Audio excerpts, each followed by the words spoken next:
Nitro Kid 98 here today, guys. We got some parts in for Project Busted. That's what we've named the Black Eclipse Turbo project coming up.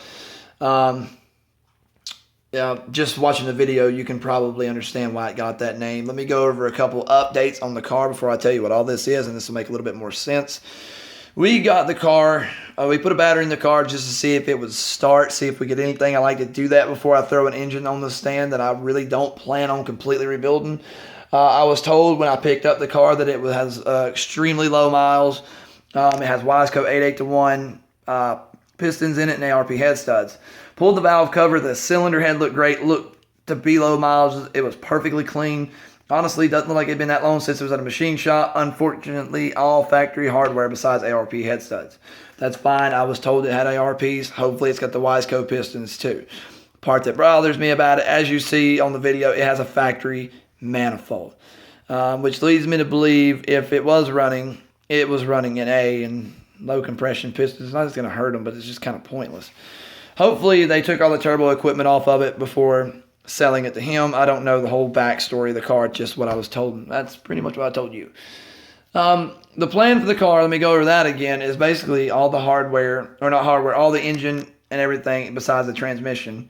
The engine itself out of the white car that you see in the drag videos is going to go in the black car. We're going to be using the black car transmission on that engine. And then the black car's engine that's in it now, if it is built, is going in the white car. Honestly, either way, the white car's engine is going in the black one. I hope I didn't get a little too confusing.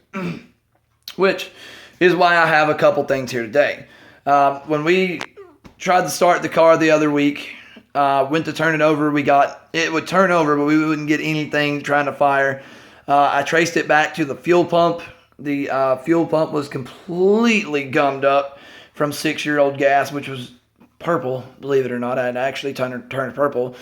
So I got on the line to a couple buddies, see if they had a fuel pump. We luckily got a whole fuel pump hanger, which was desperately needed, for $40.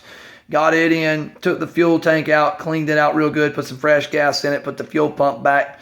Turned it over. Once again, nothing. Found out that the injectors were also clogged. We pulled the intake manifold off, sat the injectors up on the valve cover, tried turning it over, see if the injectors were firing. They wasn't firing. After a couple cycles, though, they did start to fire, but they were very, very gummed up. They wasn't spraying real hard. And instead of just cleaning them out, I went ahead and got some new injectors off a buddy of mine. These are 270cc injectors. I bought them off him for I do believe $50. He said they had 3,000 miles on them, and they do look to have that. Now, let's talk about the rest of the stuff that I have here today. We're going to be relocating the battery in the car, and I'm going to be doing a full video as soon as I get the editing software about how to do that. And it has all the factory interior in it, and I don't plan on getting rid of any of it. So anybody that's been wanting to do that, I'm going to show you how to do it. I'm going to do it my way. I do not use breakers. I actually just completely run the battery to the back. I don't worry about breakers unless I'm going to need to be IRA or NIRA certified. The white car honestly doesn't have breakers. I've never had a voltage issue or nothing out of it. I let the factory equipment do the factory equipment job. It's just the battery's a little extended away from it. I got the door handle here today for the right side. It was broken, so we went ahead and ordered that. It was $6 on eBay. And before I review this right here, we're going to go ahead and say this car is mainly going to be an eBay car. I know the white car has a lot of eBay stuff on it, but this thing's going to be primarily built out on eBay and for me to do reviews. I know I got away from that for a little bit. I'm trying to get back. This thing's not going to be daily driven. It's going to be my little beater. So basically, I have a great opportunity to review things that people are a little worried to put in their cars because they can't find reviews on. And this is going to be one of them, and I'll get to it next. Right here, guys, I got the radio harness, so you can just plug it into the factory one.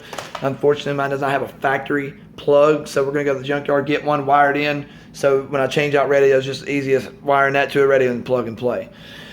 Now, one of my favorite things I have here is Dragon gauges. I've never used Dragon gauges. I've always been a fan of Glowshift, Innovate, and Pro Sport. These are actually Pro Sport EVO copies. If you don't know what the Pro Sport EVO copy or the EVO looks like, look it up. That's exactly what this gauge is.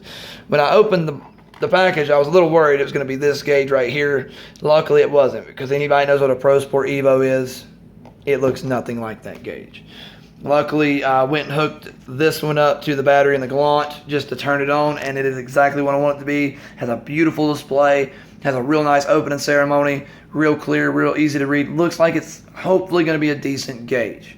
Tomorrow, I'm going to hopefully get the injectors, everything in the car, and get it fired up. I hope to do a little small video on that. And then after that, we're going to push it down to the building because we're going to the drag strip tomorrow to get the white car. We're going to get the black one in the building, go ahead and pull all this stuff out, push it out, get the white one brought in, pull all that stuff out, and then swap everything over. Now, the white car will not be running for a while. The white car, the engine on it's going to get a lot more detail than this one, or the one for the black car. We are putting Brian Crowler valve springs in it, which were supposed to be here today. I think they got a little, or yesterday, I think they got a little delayed and pushed back to later today. Otherwise, they'd be in this video. So we can get proper use out of those cams. You can use stock valve springs, but after my experience, I mean, it doesn't really hurt anything, but I don't think I'm really getting everything out of those cams. But anyways, guys, just a little update on Project Busted. Keep watching, guys. I'm going to get really serious with this car on doing videos and how-to stuff. I know I got away with a little bit on the White Eclipse, and I've had a lot of people ask me how to do this, how to do that. Are you going to video this? Please video that. And guys, I'm going to do everything I can to get as much information out as possible. But for today, guys, this is pretty much it. So, Nitro Kid 98, guys. Don't forget to like. Don't forget to subscribe. Especially if you're building a 2G and a 2G non-turbo, 2-turbo. So, that's it, guys.